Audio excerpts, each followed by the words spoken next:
پر افغانستان د شوروي اتحاد یرغل. السلام علیکم، زه منظور احمد پوپل. دا وخت تاسو ګورئ ورلد هیسټري د نړۍ تاریخ.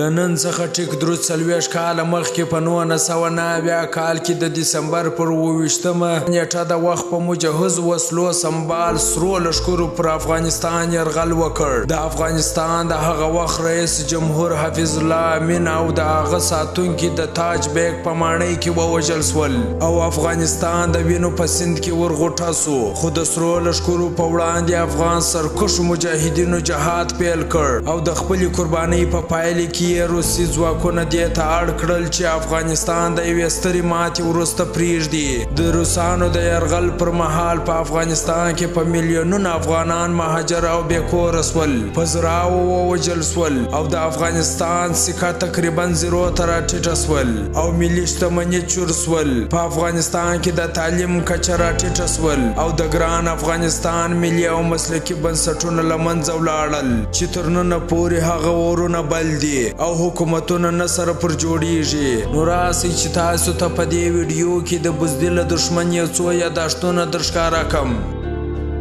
روسي ځواکونه په افغانستان کې د خلکو په مابینځ کې د عکسو ایستلو په مهال، روسي ځواکونه په افغانستان کې د ټانکونو کتارونه، روسي ځواکونه په افغانستان کې د تودې جګړې پر مهال د روسي افواجو د ټانکونو کتارونه، روسي ځواکونه په افغانستان کې پر یو پل د تیریدو پر مهال د دارالامان ماڼۍ و مخته د روسي ځواکونو فوجي ټانکونه، روسي ځواکونه د افغانستان څخه د وتلو پر مهال